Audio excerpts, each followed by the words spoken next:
কইতেছে বাংলাদেশি বিজ্ঞানী সুবহানাল্লাহ বিজ্ঞানী আমাকে পাইছো হুজুরকে বিজ্ঞানী আমাকে পাইছো ওরে কপাল এইভাবে কইতেন নারকেল গাছে উঠলো কাঁচা দিয়ে যাই সেই জায়গাতে শূন্য নারকেল একটা পারলো পাড়িয়ে তাই শুলিয়ে তার বের মতো হুটো হয়ে দিয়ে ওই উপর দিয়ে কোরআনি ডুয়ে দিয়ে ভিতরে নারকেল সব বেরোয় পানিও খালো নারকেলও খালো এরপরে বাঁশের এরকম একখান চাইছে তার মাথার মধ্যে ডুয়েলো এরপরে সেই নারকেলের ভাসরে হুটো হয়ে তার মধ্যে পানি ডুয়েছে উপরে মাটিতে কলকি একটা বানাইতে তার উপরে বসাইতে ওর মধ্যে তামুক খানিক মাহাইয়া এরপরে ওই জায়গায় আগুন ধরাইতে সেই নারকেলের ফাঁসড়ে যে ফুটো ওই জায়গাতে চুমো দিচ্ছে এমন বেগে চুমো দিয়ে দিয়ে ধুমো প্যাটের মধ্যে নিয়ে নাক দিয়ে গাল দিয়ে বাসা দিয়ে এদিক সেদিকতে পারে বিজ্ঞানী আমাকে পাইছিল فأعوذ بالله من الشيطان الرجيم بسم الله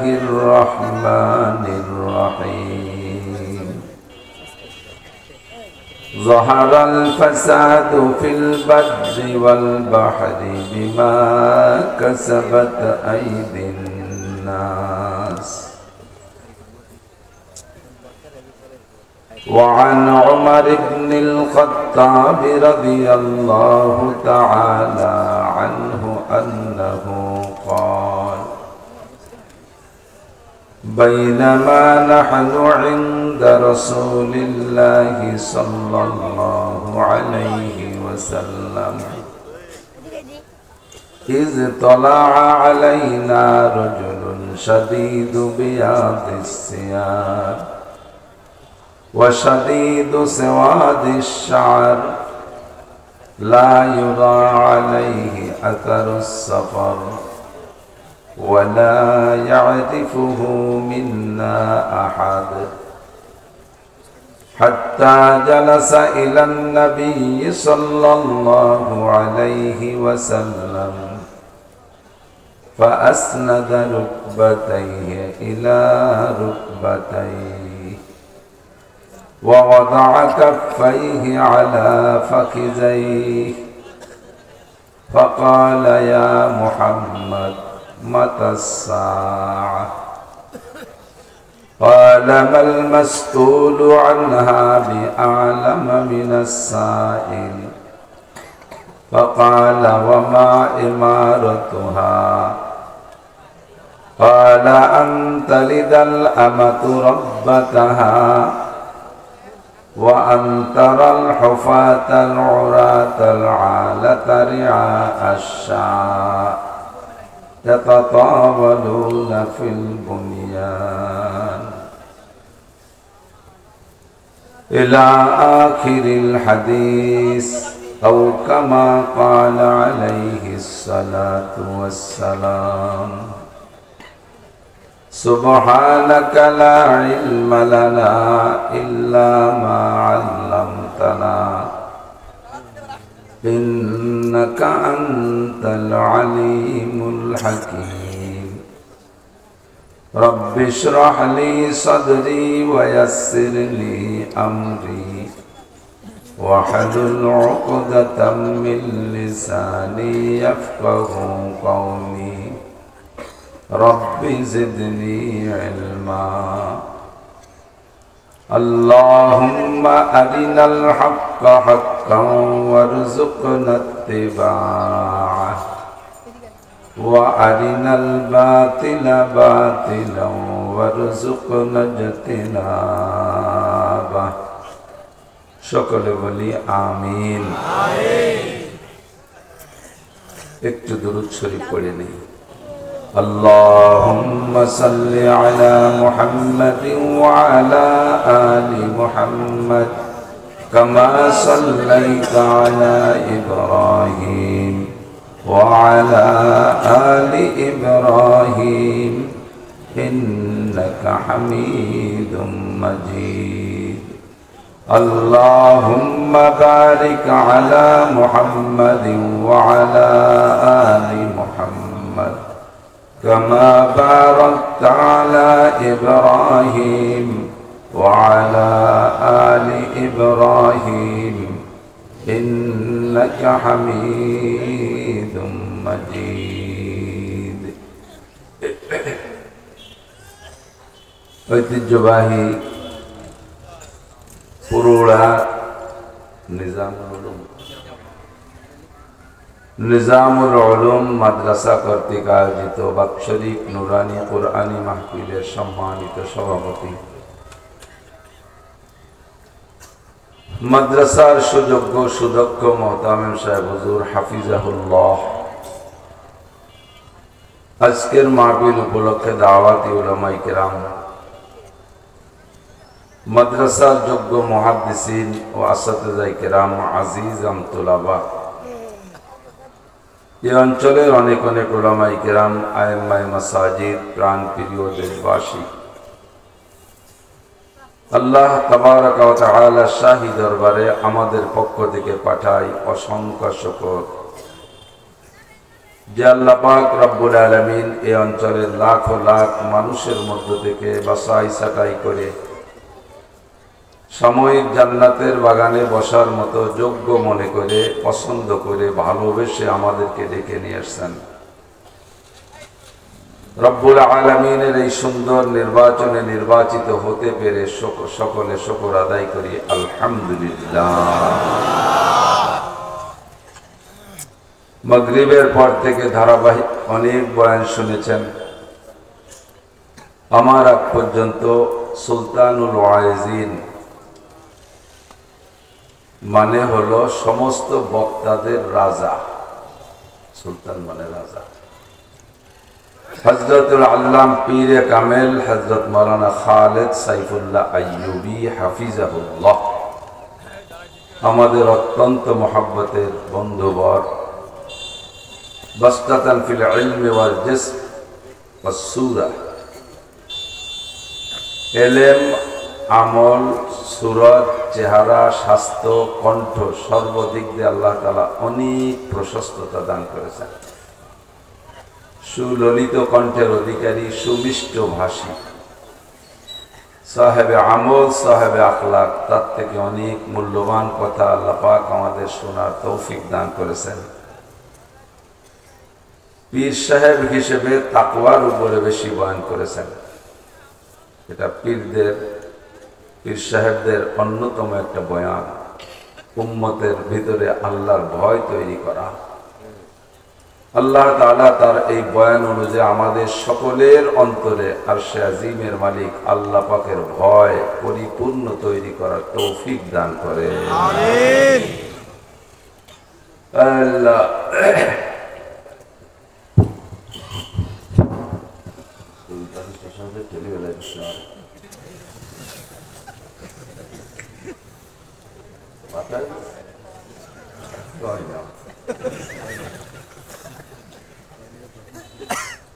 আল্লাহ ঘুম এসে গেছে আপনাদের। আল্লাহ পাক রব্বুল আলামিন সকলকে সব কথা বুঝা আমল করার তৌফিক দান করেন। মাঠে আসলে একজন মুরব্বীর কথা ভিতরে সাড়া দেয়।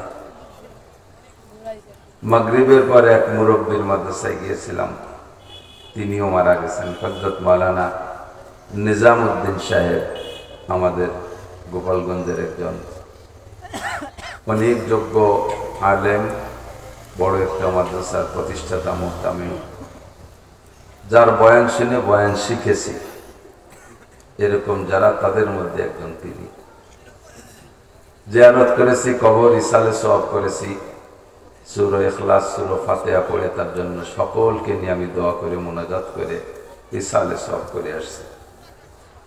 আবার এসেছে আর একজন মুরব্বীর মাজারের কাছে, কবরের কাছে। এখানে এসেও হযরতের কথা বারবার মনে পড়তেছে। ছোট্ট ছোট্ট কথায় অনেক নসিহত করতেন। কয়েকবার আমাকে বলেছেন, বাবা আস্তে আস্তে কথা বলবা, অনেকদিন বলতে পারবা। আর এরকম বলনেওয়ালা মানুষ থাকতেছে না। কাব্বারানি মৌতুল কুবারা, ধীরে ধীরে মুরব্বীরা চলে যাচ্ছে আর আমরা মুরব্বী হচ্ছি। হঠাৎ করে শুনবে একদিন আমার মৃত্যু খবর, কেঁদে কেঁদে আসবে সবাই, দিতে শুধু কবর। এমন একদিন আসবে যেদিন মানুষে আর আমাকে দাওয়াত দিতে যাবে না, খবর পেলে হয়তো মোহাব্বত থাকলে সম্ভব হলে 2-3 মুঠ মাটি দিতে যাবে, আমরাও চলে যাব, কেউ থাকতে পারবে না। আমাদের প্রাণপ্রিয় আর একজন মুরব্বী অত্যন্ত অসুস্থ, হযরত মাওলানা হিলাল উদ্দিন সাহেব হাফিজাহুল্লাহ। আজকে শুনেছি তাকে হেলিকপ্টারে করে নাকি ডাক্তারের কাছে নিয়ে গেছে। হযরতকে আল্লাহ তাআলা সুস্থ করুন, সবাই বলে আমিন। হায়াতেতে বা বাড়ায় দিক, সবাই বলে আমিন। আল্লামা জালালউদ্দিন রুমি রহমাতুল্লাহ আলাইহি বলেন, ই সুখানশি রাস্তে দর পেস্তানে যা, বেকুশিন্দা খুশনমি গর দদরওয়া। বক্তাদের মুখের কথা গাভীর স্তনের দুধের মতো। গাভীর স্তনে দুধ আছে, প্রত্যেকদিন সকাল 10টার দিক দুধ বের করেন, যাকে দুধ দোহানো বলা হয়। নির্দিষ্ট সময় যে দুধ দহন করা হয়, ওই সময়ের 10 মিনিট আগে গাভীটাকে জবাই করে তার পেট ফাড়লে, স্তন ফাড়লে, প্রত্যেকদিন তার যেই পরিমাণ দুধ হয়, 10 কেজি দুধ হয়, এইটা কিন্তু তার পেটের মধ্যে কোথাও প্যাকেট করা পাওয়া যাবে না। যাবে? 10 মিনিট আগেও ছিল না দুধ, 5 মিনিট আগেও ছিল না দুধ। 5 মিনিট পরে যখন দহন করতে যাবেন, তখন তার স্তনের ভিতরে 10 কেজি দুধ কোত্থেকে আসে? বক্তাদের মুখের কথা ওই রকম। বক্তার মুখের ভিতরে ওয়াজ লেখা নাই, জিহ্বায় ওয়াজ লেখা নাই, সিনার মধ্যে একটা ওয়াজের মেমোরি কার্ড ঢুকানো নাই, মাথার মধ্যে ওয়াজের মেমোরি কার্ড ঢুকানো নাই। এখানে বসার পরে বক্তাদের মুখ থেকে কথা আসে, কোত্থেকে আসে? বক্তাদের সিনার ভিতরে একটা থন আছে, একটা স্তন আছে, সেই স্তনের ভিতরে দুধ জমা হয়, কথা জমা হয়। গাভীর বানে দুধ আসে কখন? যখন বাছুরে যে বানে জিহ্বা দিয়ে চাটা দেয়, তখন দুধ আসে। কতক্ষণ? দোয়ানোর আগে পানাইতে হয় না? যখনই বাছুরের জিহ্বা দিয়ে টান দেয়, তখনই আল্লাহ তাআলা তাৎক্ষণিক ওই মুহূর্তে দুধ তৈরি করে। কোত্থেকে করে? আর দুধ তৈরি করে কি মেশিন দিয়ে? কোন মেশিন দিয়ে? কি মেশিন? কোন। কাপনুন পেশ কোন। কোন মেশিন মানে কাঠকুন হইছে, কোন মেশিন না। وَإِذَا أَرَادَ شَيْئًا أَن يَقُولَ لَهُ كُن فَيَكُونُ। যখন আল্লাহ পাক কোনো কিছু করার ইচ্ছা করেন, তখন কোন শব্দ ব্যবহার করেন। ফায়াকুন, সঙ্গে সঙ্গে হইয়া যায়। বাছুরে যখন বানে জিহ্বাতে চাটা শুরু করে, ওই বাছুরের রুজি রেখেছেন আল্লাহ পাক তার মায়ের স্তনের মধ্যে। যত প্রাণী আছে যারা খাদ্য খায়, সকলের রুজির জিম্মাদারি কার কাছে? আমা মিন দাব্বাতিন ফিল আরদি ইল্লা আলাল্লাহি রিজকুহা। জমিনের মধ্যে যত প্রাণী আছে, সকলের রিজিকের জিম্মাদারি আল্লাহর কাছে। নবজাতক দুধের বাচ্চা বাছুর শক্ত খাবার খাইতে পারে না, খড় খাইতে পারে না, ঘাস খাইতে পারে না। এজন্য রব্বুল আলামিন তার মায়ের স্তনের ভিতরে তার খাদ্যের ব্যবস্থা রেখেছে। যতক্ষণ পর্যন্ত গাভীর বানে বা বাছুরের জিহ্বাতে না চাটা দেয়, ততক্ষণ পর্যন্ত স্তনে দুধ আসে না। তানাগিরিয়াদ কুদাকে হালওয়া ফুরুশ, বাহরে বক্সা ইয়াসনামি আয়াদ ওয়াজোশ। তানাগিন্নাত তেফলেকায় জোশ আল্লাবান, গর্নানা লাদ আবরকায় খান্দাদ চামান। যতক্ষণ পর্যন্ত দুধের বাচ্চা টেটা করে না কাঁদে, ততক্ষণ পর্যন্ত মায়ের স্তনে দুধ আসে না। বাচ্চায় তখন কান্নাকাটি করে, তখন আরশে আজিমের মালিক মায়ের স্তনের মধ্যে দুধ তৈরি করে দেয় ওই বাচ্চাকে দুধ খাওয়ানোর জন্য। কারণ নবজাতক দুধের বাচ্চার জন্য দুনিয়ার কোনো শক্ত খাদ্য প্রযোজ্য নয়। রব্বুল আলামিন বাচ্চার রুচি সম্মত, স্বাস্থ্যসম্মত, সব দিক দিয়ে পরিপূর্ণ কইরা মায়ের স্তন ভরে দুধ পাঠাইয়া দেয়। তেফলেরা আদার না দেখি মার যায় শির, তেফলে মিসকিনরা আজানান মুরদাগির। চার পারা কদরে তাকত বারে নে, বরজঈফা কদরে হিম্মত কারনে। নবজাতক দুধের বাচ্চা গোশত রুটি খাইতে পারে না, শক্ত খাবার খাইতে পারে না, দুধ ছাড়া বাঁচে না। এজন্য বাচ্চার কান্নার সাথে সাথে আল্লাহ মায়ের স্তনে দুধ ভরে দেয়। তেমনি দুধের বাছুর, সেও দুধ ছাড়া বাঁচতে পারে না। তার রুজির জন্য আল্লাহ পাক তার মায়ের স্তনে দুধ ঢুকাইয়া দেয়। দুধটা আসে কখন? যখন বাছুরে জিহ্বাতে চাটা শুরু করে। কতক্ষণ? এবার বাছুরে যদি মায়ের স্তনে না চাইটা মুখ চাইটে দেয়, অথবা পেটে চাটা দেয়, অথবা পাছা চাইটে দেয়, দুধ আসবে? কোন জায়গা চাটতে হবে? বানেই চাটতে হবে। কতক্ষণ? Same quality. বক্তারা এখানে বসে সিনের মধ্যে ওয়াজ বস্তা ভরা নাই, মাথার মধ্যে বয়ান লেখা নাই, জিহ্বার মধ্যে ওয়াজ লেখা নাই। এই জায়গা বসার পরে আসমান থেকে মাথার মধ্যে, বক্তাদের মাথার মধ্যে ওয়াজ আসবে। ওয়াজটা আসবে কখন? যখন শ্রোতারা বাছুরের মতো বক্তার দিক অন্তর জিহ্বাতে চাটা শুরু করবে তখন। এই মুহূর্তে যদি শ্রোতারা বক্তার দিকে অন্তর জিহ্বাতে না চাইটা বাদামে চাটা দেয়, চানাচুরি চাটা দেয়, পানে চাটা দেয়, তাহলে বাছুরে যেমন মায়ের গা আর পাছা আর পেট চাটলে দুধ আসবে না, ওই রকম এখানেও দুধ আসবে না। অন্তর চক্ষু দিয়া অন্তর জিহ্বাতে চাটা দিতে হবে।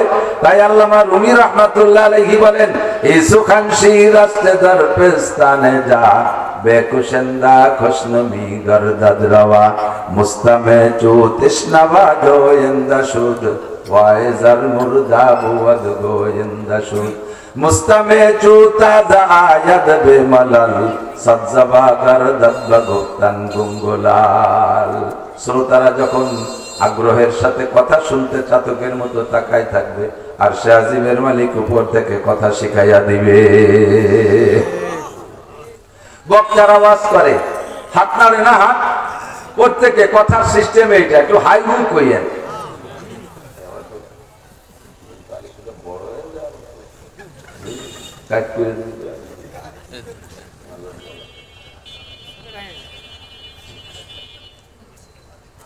আল্লাহ অন্তর্জীব চক্ষু দিয়া অন্তর্জীবে চাটা না দেওয়া পর্যন্ত উপর থেকে বয়ান সকলে শোনার জন্য আগ্রহ আছেন তো? পুরুরা মাদ্রাসার বয়ান সারা বছর ধরে আপনারা অপেক্ষা করেন, এখানে বয়ান হবে। আগে তো সারা রাত হতো মনে, এখন সেটা কমে চলে আসছে। সারা রাত বয়ান যে জায়গা হয় তাকে সমালোচনা হবে বিদায় আমি বলি না। তবে সারা রাত আল্লাহ রসুল মাগরিবের থেকে ফজর পর্যন্ত বসে বসে উম্মতকে বয়ান করছে, এরকম মনে হয় একটা ইতিহাস নাই। ফজর বাদ আর মাগরিব বাদ বয়ান করতেন বেশিরভাগ। এই দুইটি হলো বয়ানের মূল সুন্নাত। সুন্নত যতক্ষণ ঠিক থাকবে ততক্ষণ পর্যন্ত সুন্নতের থেকে হিদায়ত পাওয়া যাবে। সুন্নত যখন গড়মিল হয়ে যাবে, ওর মধ্যে ভেজাল শুরু হয়ে যাবে, তখন সে জায়গা থেকে ফায়দাও পাওয়া যাবে না।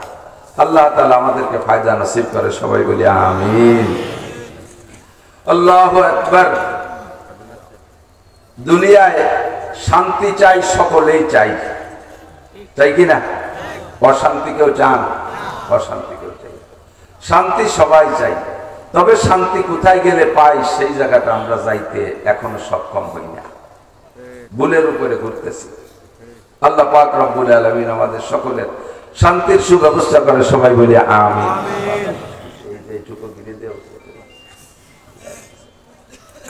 আল্লাহ, গত শুক্রবারে ভূমিকম্প হয়েছে নাকি? এই আগের শুক্রবার এদিকে হয়েছে নাকি? আমি যে খালি আমাদের ওইদিকে হয়েছে, পুরো বাংলাদেশ হয়েছে না? ভূমিকম্পের কারণ কি? সদস্য হুজুর রহমাতুল্লাহ আলাইহির ছোট্ট একটা বই আছে লেখা। বইটার নাম প্রলয়ঙ্কারী ঘূর্ণিঝড়ের কারণ কি। বইটার নাম প্রলয়ঙ্কারী ঘূর্ণিঝড়ের কারণ কি, এইগুলো বইটার নাম দিয়েছে। ছোট্ট মনে 8-10 পাতার ভিতরে লিখছে, ছোট্ট একটা বই, 10 টাকা করে। একসময় আমার সাথে মজিবার দারোগা থাকতো, উনি বইগুলো বিক্রি করত। তোর ভিতরে লেখছে শুধু হুজুর উপরে নাম দিচ্ছে প্রলয়ঙ্কারী ঘূর্ণিঝড়ের কারণ কি, মূলত প্রাকৃতিক দুর্যোগের কারণ কি, ঘূর্ণিঝড়ের কারণ কি, ভূমিকম্পের কারণ কি, করোনার কারণ কি, ভূধসের কারণ কি, সিডার, সুনামি, নার্গিস, আইলা, আমফান, বুলবুল, ফানি, নাম শুনছেন এগুলো বাংলাদেশে? এগুলোর কারণ কি, এটা কেন হয়? তো বিজ্ঞানীদের কাছে যদি জিজ্ঞাসা করি তাহলে বিজ্ঞানীরা তাদের বিজ্ঞানী থিওরিতে অনেক জবাব দেয়। ঘূর্ণিঝড়ের কারণ হলো সাগরের ভিতরে জলবায়ু উত্তপ্ত হয়ে পাকের সৃষ্টি হয়, সেই পাকের নাম ঘূর্ণিঝড়। বাস, ঘটনা তো তাই। সত্যি সাগরের ভিতরে জলবায়ু উত্তপ্ত হয়ে পাকের সৃষ্টি হয়, সেটা ঘুরতে ঘুরতে বিশাল রূপ ধারণ করে, তার নাম ঘূর্ণিঝড়। বুঝলাম, ঠিক আছে। তো এই ঘূর্ণিঝড় সাগরের ভিতরে তৈরি হয়, এ তো আমাকে বাড়ির দ্বারে তৈরি হয় না। 1 মাস আগের থেকে আবহাওয়াবিদরা সিগন্যাল দেয়, আর 1 মাস পরে ডিসেম্বর মাসের 16 তারিখে আসতেছে। আজকে 200 মাইল আসছে, কালকে আর 200 মাইল আসছে। এরপরে ধীরে ধীরে সিগন্যাল দিতে থাকে, 1 নম্বর, 2 নম্বর, 3 নম্বর, 10 নম্বর। এরপর রাডারে ধরতেছে না, যার কাঁচা টাচা বাঁধিয়ে রেডি হয়ে যাবে। কিরকম দিক যাবে, ঘর বাড়িতে চেলা পিণ্ডে বাঁধানোর চেষ্টা করে। এই ঘূর্ণিঝড় 5000-7000 কিলোমিটার দক্ষিণে সাগরের ভিতরে তৈরি হলো, জলবায়ু উত্তপ্ত হয়ে তৈরি হলো। সারা দুনিয়ার নদ নদী, সাগর, খাল বিলের পানি সব দক্ষিণ দিক গড়ায়। এই ঘূর্ণিঝড়টা 10,000 কিলোমিটার দক্ষিণই তৈরি হইয়া এই উজ হইয়া আমাদের বাড়ির দিক আসে। কে বাইটিতে অধিক চলে যাবে না, এদিক আসে কে? এটা জব্দের জলবায়ু উত্তপ্ত হয়ে ঘূর্ণিঝড়ের সৃষ্টি হয়, কিন্তু ঘূর্ণিঝড় নিচের দিক না যায় উপরের দিক কেন আসে? বিজ্ঞানী বলো। ভূমিকম্প কেন হয়? মাটির নিচ থেকে পানি, তেল ইত্যাদি বের করতে করতে তলে ফাঁকা হয়ে গেছে, এরপরে ঝাঁকি দিয়ে বসে পড়ে, এর নাম হলো ভূমিকম্প।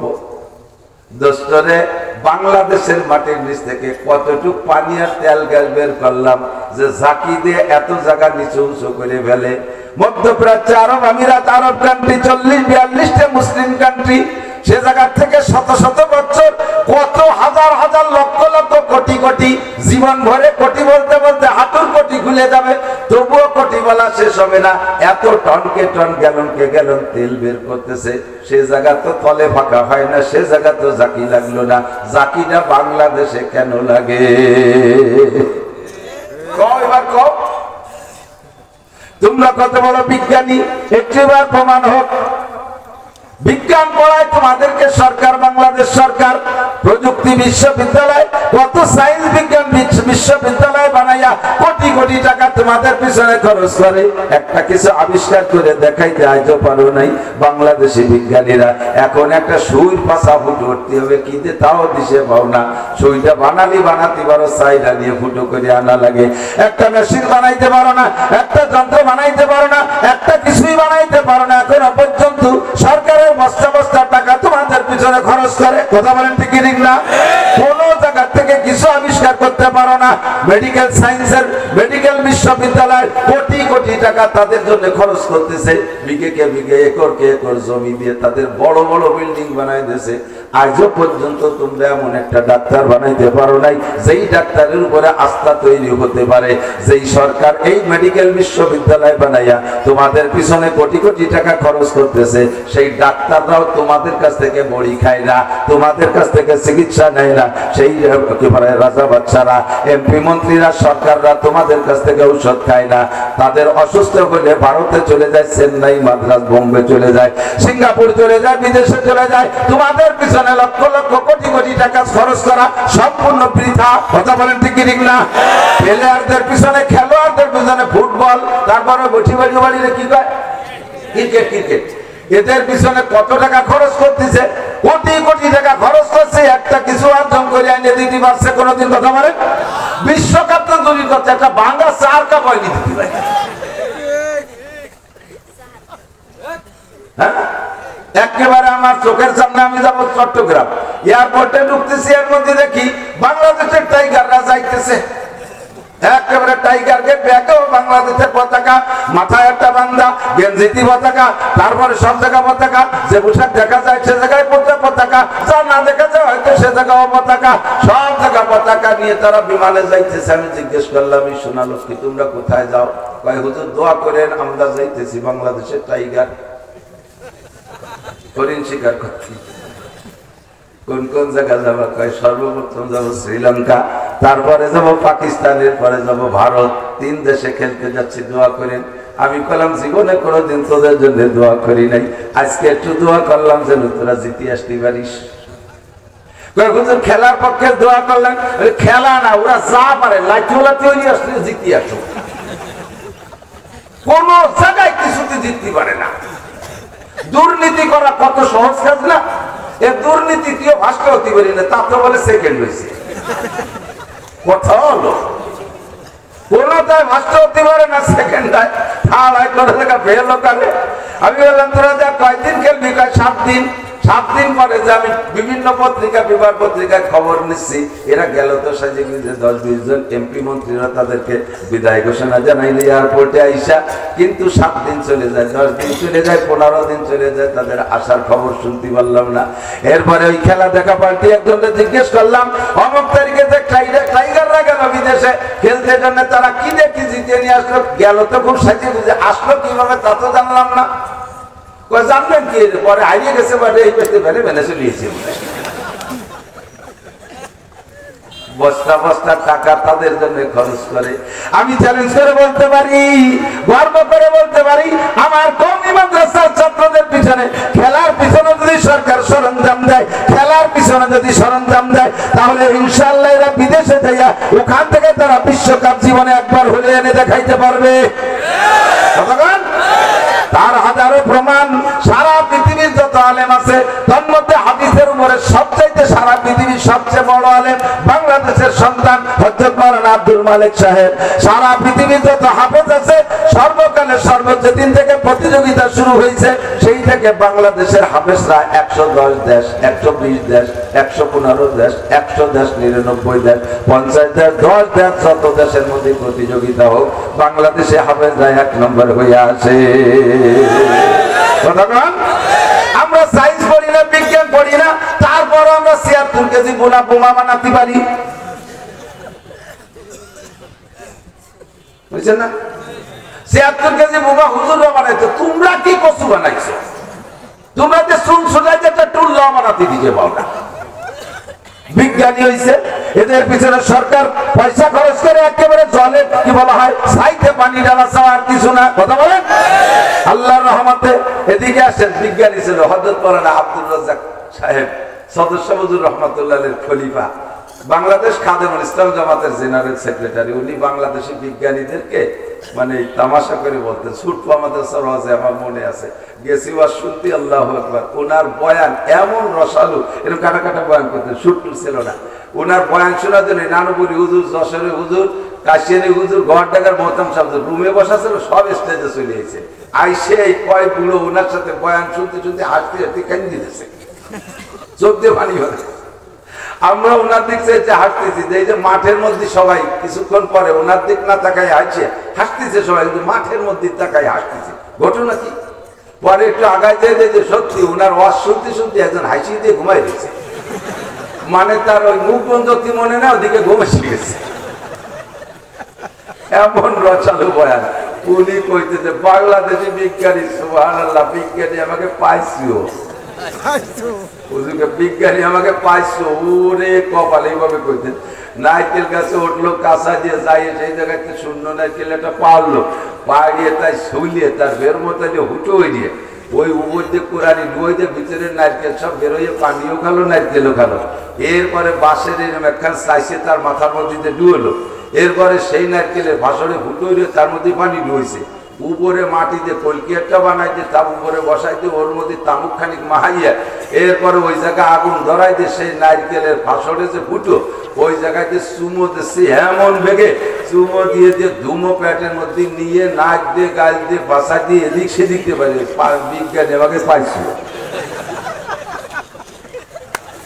তোমার কাছে জিজ্ঞাসা করলে বিজ্ঞানী আমাকে পাইছো, ভূমিকম্প হয় কেন এই বলবা, ঘূর্ণিঝড় হয় কেন ওই বলবা, করোনা হয় কেন এটা আরেকটা বলবা, মূল কারণ কোথায় সে জায়গা কেউ হাত আজও দিতে পারো নাই। কথা বলেন ঠিক না? মূল কারণ হলো আল্লাহ পাক রব্বুল আলামিন বলেন, যাহারাল ফাসাদু ফিল বাররি ওয়াল বাহরি বিমা কাসাবাত আইদিন নাস। জলে আর স্থলে, আসমানে আর জমিনে, ব্যক্তিগত জীবনে, পারিবারিক জীবনে, সামাজিক জীবনে, অর্থনৈতিক জীবনে, আন্তর্জাতিক জীবনে রাজনৈতিক জীবনে যত পদস্খলন যত আপদ বিপদ যত বালা মুসিবত যত গজবাজাব আছে সবগুলো এই সমস্ত গুলো যত প্রাকৃতিক দুর্যোগ আছে সবগুলো আসার কারণ হলো বিমা কাসাবাত আইদিন নাস এগুলো সবই তোমাদের কর্মফল ঘূর্ণিঝড় কেন হবে যদি ঘূর্ণিঝড় হয় তো সাগরের নদী তৈরি হয়ে ওই দিক চলে যাবে এদিক কেন আসবে কথা বলেন নিচের দিক না যে উপর দিক কেন আসে তোমাদের কর্মফল তোমাদেরকে সাহায্য করার জন্য আসে এগুলো সব কিয়ামতের পূর্বাভাস